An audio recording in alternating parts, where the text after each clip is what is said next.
buenas tardes a todos, señor presidente Uribe, señores precandidatos, en particular a Paloma y al mono, que se me refundió, no sé dónde está el mono, a los señores precandidatos a la Cámara de Representantes todos, a la senadora Correa, al senador Gaviria, a don Caliche, a María Claudia, a todos ustedes un saludo cariñoso y especial. Esta es mi tierra, de manera muy cercana y muy profunda. Esta es mi tierra porque mi abuela era payanesa, una abuela a la que quise profundamente, que era casi como mi madre, y a la que todavía después de 30 años extraño de corazón. Una abuela a la que me acogía a su abrazo caluroso en todas las vacaciones. Ella me invitaba a su casa y me iba a vivir allá, a un pequeño cuartico que tenía al lado del suyo, en un closet, donde tenía una cama especial para mí, y ahí duraba 8 o 15 días de mis vacaciones, jugando parqués, damas chinas y cartas. Y yo me acuerdo de mi abuela y necesariamente me acuerdo de Popayán y de las tierras caucanas. Son tierras que llevo en mi corazón. Déjenme empezar por el tema minería. Primera reflexión sobre el tema de minería. Colombia no se puede dar el lujo de dejar sepultados en su subsuelo los millones de dólares que hay en recursos naturales en Colombia. Ni carbón, ni níquel, ni oro, tienen que ser explotados. Colombia no se puede dar ese lujo porque no tenemos todavía alternativa para esos ingresos. Y como no los tenemos y este sigue siendo un país pobre, tenemos que ser capaces de explotar esos recursos y traducirlos en desarrollo. Tener más o menos recursos naturales no renovables no nos hacen más ricos o más pobres. De hecho, uno podría pensar que un país que explota sus recursos naturales no renovables es más pobre en la medida en que está consumiendo un recurso que no se renueva. La clave está en hacer la explotación con responsabilidad social y medioambiental y traducir esa explotación minera en desarrollo para el país. Y la minería ilegal supone un ataque a esos recursos que son nuestros para que unas mafias criminales se los apropien, con unas consecuencias de carácter laboral, social y medioambiental sobre las cuales no quiero insistir, pero que quedan reflejadas en el hecho, por ejemplo, señalado por Paloma, de que hay ríos en Colombia que ya no son fuente hídrica de la cual se pueda suplir la ciudadanía porque están tan contaminados que es un peligro para la salud consumir esas aguas. Luego, en relación con la minería ilegal, no puede haber ningún tipo de vacilación. Frente a la minería ilegal, la única respuesta posible del Estado es el combate decidido y sin cuartel, sin parar, sin freno y sin descanso, hasta derrotar esas organizaciones, destruyendo sus maquinarias, incautando sus propiedades, llevándolos y judicializándolos a las autoridades respectivas. Punto. Tratamiento distinto al que debe hacerse con los mineros artesanales y los mineros informales. Para esos mineros ancestrales, mineros artesanales, lo que tenemos que hacer es un programa de formalización y de asistencia técnica que permita hacerles a ellos su trabajo en el marco de la legalidad y con respeto del medio ambiente. Primer tema. Segundo tema, tierras. ¿Podemos hacer la presentación, por favor?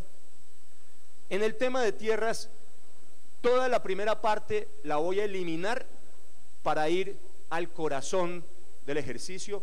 Si puedes ir de una vez, creo que la filmina es la 12 o la 13, te agradeceré muchísimo. Principios, el videobin está apagado, creo, porque no aparece nada aquí. ¿Está prendido? Ok. Muy bien. ¿Cuál estás haciendo de presentación? Muy bien. Voy para adelante mientras tanto. Principios básicos. Primero, a quienes han sido despojados de su tierra, el Estado tiene que protegerlos y devolverles las tierras de las cuales fueron despojados. Segundo, a quienes se les adjudicó ilegalmente un baldío, hay que revocarles la adjudicación y hay que devolverle al Estado esos baldíos adjudicados de manera fraudulenta o de manera ilegal. ¿Nos está saboteando el videobim? Tercero, a los poseedores de buena fe hay que titularles las tierras. Cuarto, y sin embargo, a los dueños de la propiedad cuya tradición es impecable y no es cuestionable, el Estado tiene que protegerles de manera eficaz su propiedad frente a cualquier tipo de amenaza que provenga de terceros. Repito entonces, hay que devolverles las tierras a quienes han sido despojadas de ellas, reversar los baldíos que hayan sido ilegalmente adjudicados, titular las tierras de los poseedores de buena fe y cuarto, proteger la propiedad privada de aquellos que no tienen cuestionamiento sobre su tradición. Quinto y muy importante, no basta con proteger la propiedad privada de aquellos que ya la tienen. Colombia tiene un desafío fundamental. Ese desafío es volver propietarios a todos los colombianos, es decir, es llevarle la capacidad de ser propietarios a quienes no lo son. Ese tiene que ser el objetivo, ese tiene que ser los objetivos de la propuesta política del Centro Democrático. El Centro Democrático tiene que intentar la tarea de manera eficaz de construir un país donde todos seamos propietarios. Siguiente. Estás yendo para atrás. Sigue. Hay amenazas a la propiedad.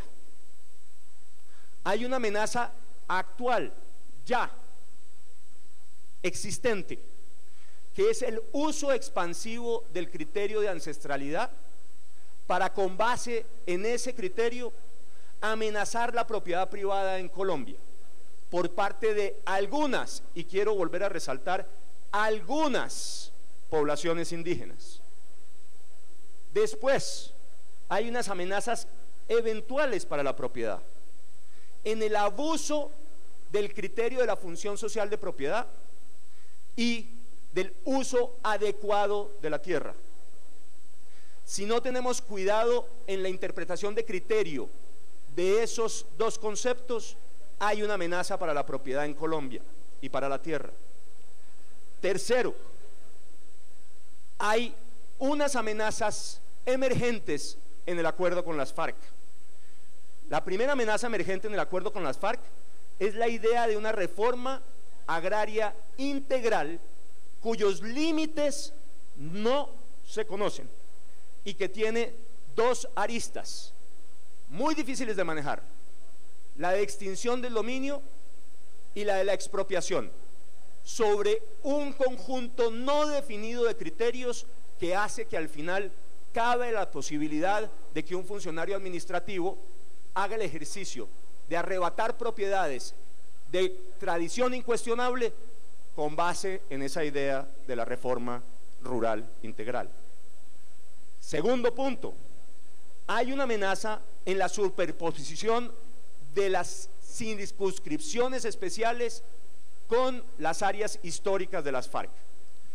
En el acuerdo se crean 16 circunscripciones especiales para Cámara de Representantes. Ustedes saben que hoy una circunscripción para la Cámara corresponde a un departamento. Esas 16 circunscripciones no tienen por límite las fronteras administrativas de los departamentos, sino unas distintas creadas caprichosamente, pero con la clara intención de hacer coincidir esas 16 circunscripciones con las áreas de influencia histórica de las FARC. A su vez, esas 16 circunscripciones coinciden con las áreas del 90% de los narcocultivos en Colombia y también con las áreas donde hay minería ilegal. No es coincidente, hay una razón de ser en que las áreas históricas de las FARC sean las del narcotráfico y la minería ilegal y que en esas áreas se vayan a crear las 16 circunscripciones. Y paralelas a esas 16 circunscripciones va a haber unos programas con enfoque de desarrollo territorial, programas que tienen la finalidad de canalizar la inversión del Estado en esas circunscripciones.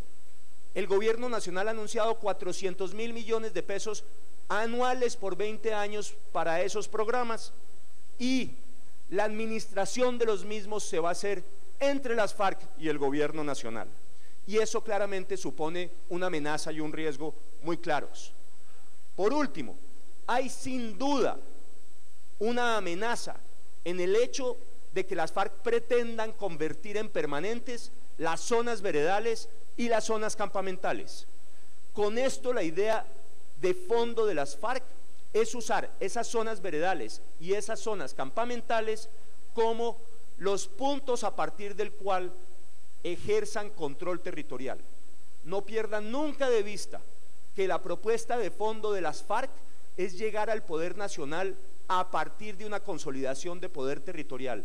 Y en esa propuesta, las circunscripciones especiales, los programas con enfoque de desarrollo territorial y además este ejercicio de buscar la permanencia de las zonas campamentales y las zonas veredales son la estructura básica de esa propuesta. Seguimos. En realidad el problema no es un problema de propiedad de la tierra, ese no es un problema en Colombia. Está probado históricamente que las reformas rurales en Colombia, que solamente se centraron sobre la propiedad y la tenencia, fracasaron. ¿Y por qué fracasaron? Porque el campesino, aunque sea propietario, solamente con la propiedad, si sigue dedicado al cultivo de pancoger, no supera la pobreza y sigue condenado a la miseria. Claro que hay que asegurarle la propiedad al campesino, pero el problema de pobreza, el problema del agro, no es un problema de propiedad de la tierra. La propiedad de tierra hay que resolverla, el problema es completamente distinto. El problema de la tierra en Colombia es un problema de productividad. Y vamos hacia adelante. Así que la política de tierras en Colombia tiene que tener las siguientes premisas. Y la primera es la más importante de todas: la soberanía del Estado sobre todo el territorio nacional. Es inadmisible que haya sectores del territorio nacional en los cuales no impere la constitución política. Este no puede ser un territorio segmentado. Por supuesto que hay que admitir la posibilidad de que haya jurisdicción indígena, pero, y los peros son fundamentales, el ejercicio de esa jurisdicción indígena no puede de ninguna manera vulnerar la constitución política de Colombia ni los tratados internacionales de derechos humanos, primero. Segundo, no se puede extender más allá de los territorios de los resguardos. Y por último, de ninguna manera se puede extender a aquellos habitantes de Colombia que no son parte de esa población indígena en ese territorio. No es aceptable la extensión de la jurisdicción indígena más allá de los resguardos y no es aceptable la extensión de la jurisdicción indígena a ciudadanos que no son parte de esas etnias. Lo que ha ocurrido con la sentencia de la Corte Constitucional, que aceptó como legítimo el ejercicio de tortura contra miembros de la fuerza pública cometida por poblaciones indígenas, sobre pretexto del ejercicio de la jurisdicción, es claramente una violación de la soberanía y de la constitución política. A los indígenas hay que respetarlos, pero de ninguna manera se les puede permitir que violen la constitución y los derechos de los otros ciudadanos. Segundo, la propiedad privada hay que protegerla para todos los habitantes de Colombia. Hay que protegerla para las poblaciones indígenas, por supuesto. Hay que protegerla para los afrodescendientes, por supuesto. Pero también y de la misma manera hay que protegerla para la población mestiza y para la población blanca, porque no son mejores en Colombia los indígenas o los afros que los mestizos y los blancos, como no son mejores los blancos o los mestizos que los negros y los indígenas. Los colombianos todos somos iguales en materia de derechos y libertades y no podemos ser tratados de otra manera.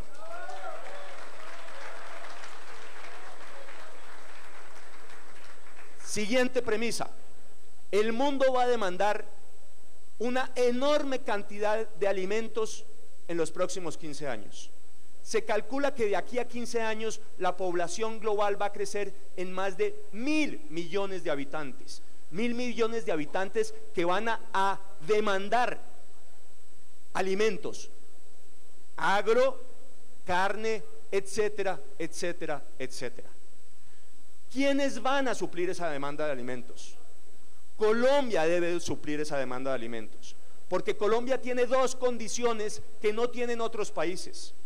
Colombia tiene la mayor cantidad de recursos hídricos en el globo para estar situada en el 1% superior de recursos hídricos en el mundo. El resto, el 99% de los otros estados tienen menos capacidad hídrica que Colombia.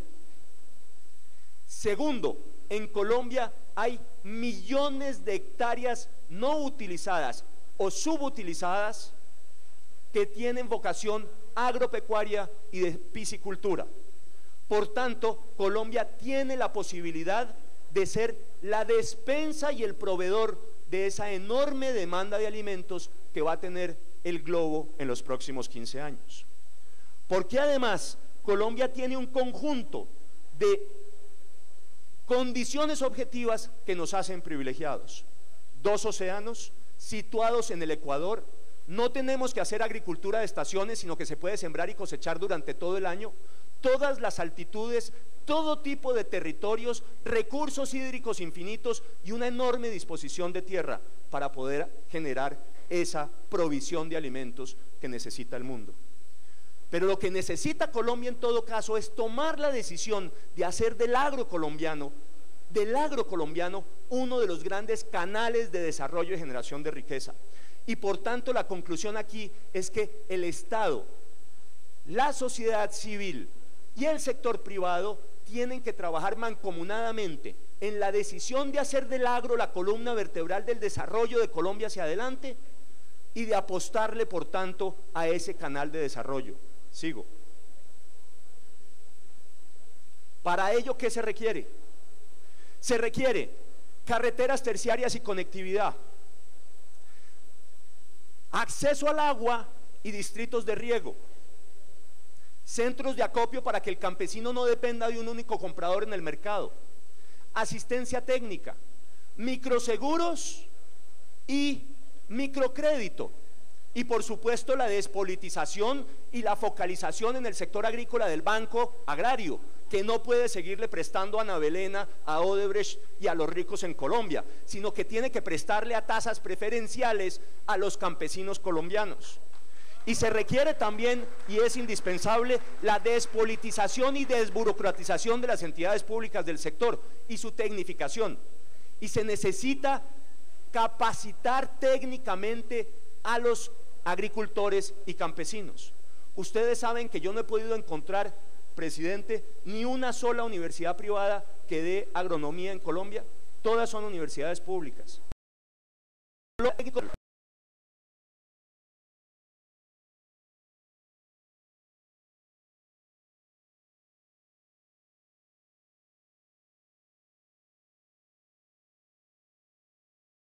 Con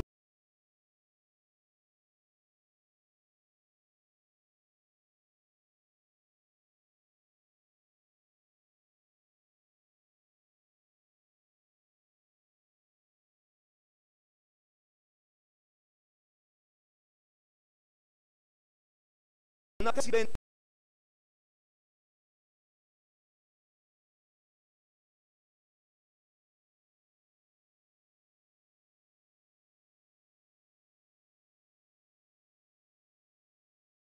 pequeño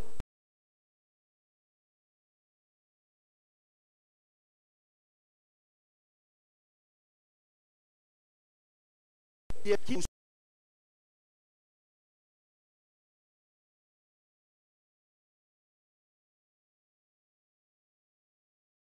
nuestro presidente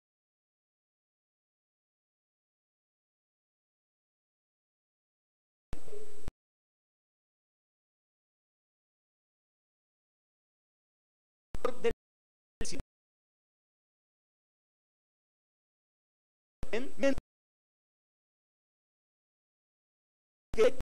que les no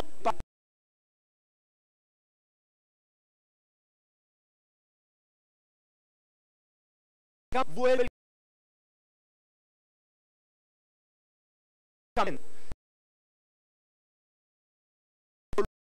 el tema perfectamente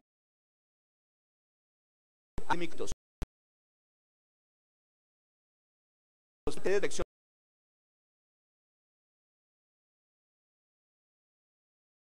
para implementar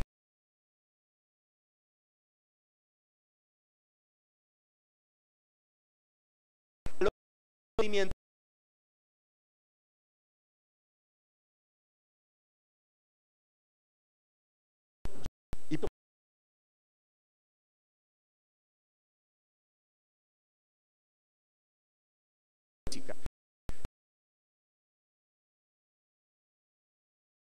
y el narcotráfico, la Colombia, han dicho los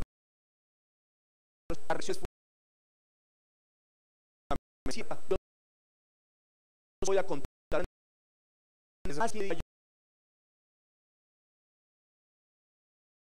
yo organizará es posible no puede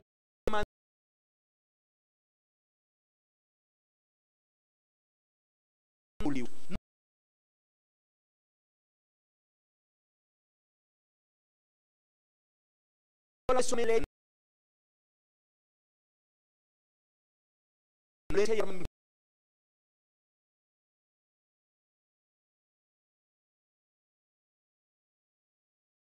se están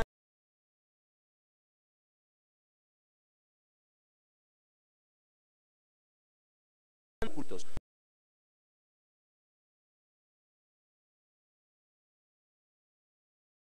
en el programa de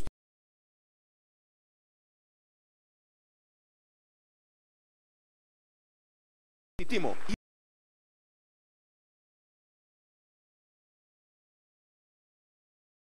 y hay que tener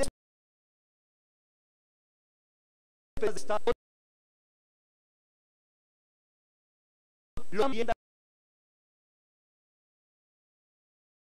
los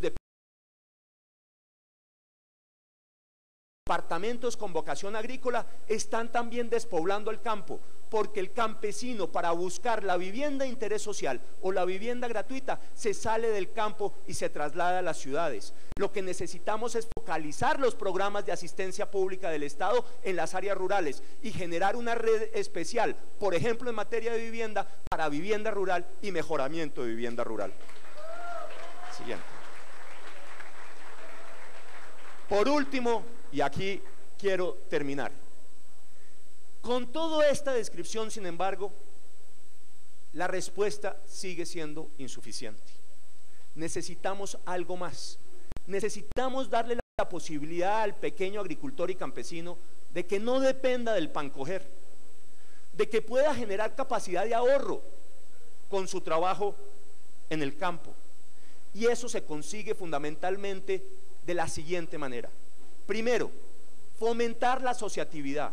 Hay múltiples ejemplos de cómo las asociaciones le permiten a los pequeños agricultores y campesinos superar la pobreza. Les doy ejemplos concretos. La Federación Nacional de Cafeteros, la Cooperativa de Cafeteros del Suroccidente en Antioquia, 3.600 pequeños cafeteros de 2, 4, 6 hectáreas y exportan hoy 100 millones de dólares. Hagan el cálculo de cuánto valen esos 100 millones de dólares entre los 3.600. Reciben más de 100 millones de pesos al año. Los palmicultores Carlos Murgas, 50.000 hectáreas de palma, solo 5.000 son de Murgas, las demás de pequeños palmicultores. Arroz Blanquita, 8.000 hectáreas de arroz, solamente 80, el 1% es de los dueños de Blanquita. El resto, el 99%, pequeños arroceros de 2, 4, 6, 8 hectáreas.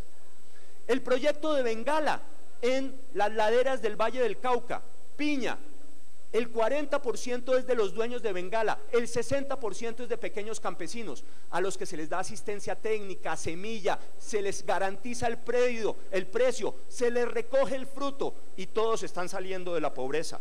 Y podría seguir con ejemplos como estos, doy uno más, para cambiar de región del país y para cambiar de producto.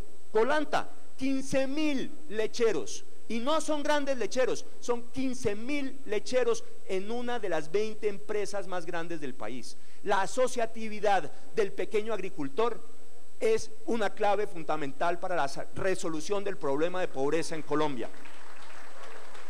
Lo segundo, hay que generar economías de escala. Y por último, tenemos que empezar a pensar en grande. El campesino no puede pensar solamente en su economía de pan coger. Tiene que pensar en cómo se asocia, en cómo genera productos de calidad para llegar a mercados nacionales y para exportar. Colombia tiene que suplir esa demanda y ese tiene que ser nuestro camino. Termino diciendo lo siguiente, insisto, el tema de la tierra en Colombia pasa por la propiedad, pero ya en la proposición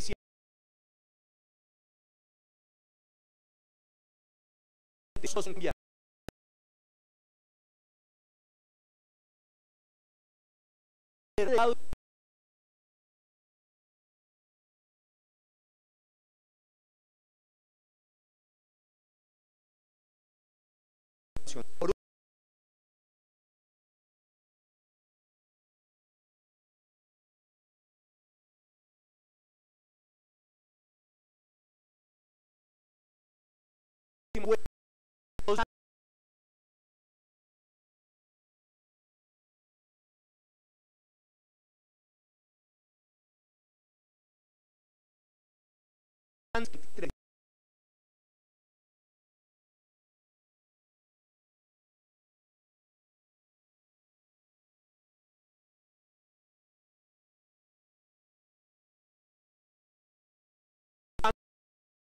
para su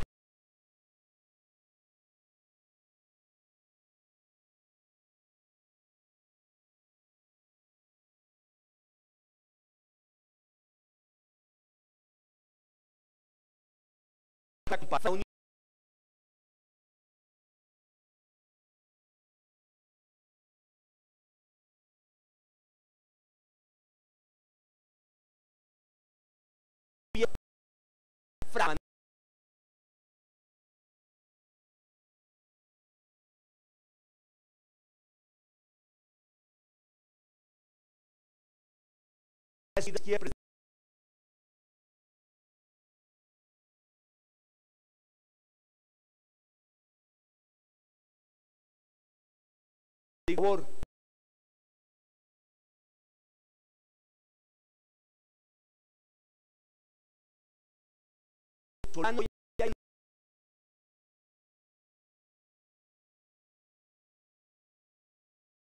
El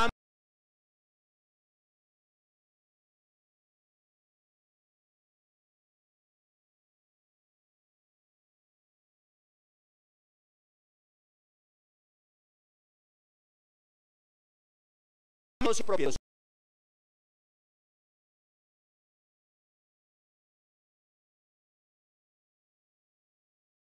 de un país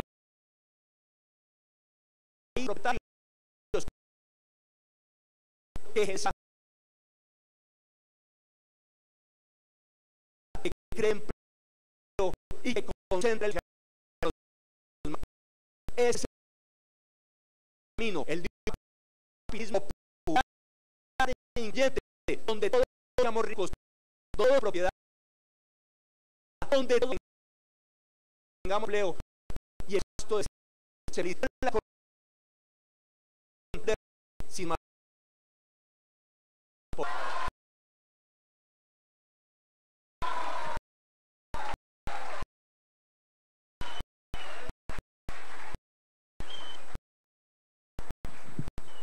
Algunas personas quieren hablar. Yo les voy a pedir que los que quieran hacerlo se preparen y nos ayuden para que sea muy corto. Lo vamos a hacer tan pronto escuchemos a la doctora María del Rosario Guerra de Mesa.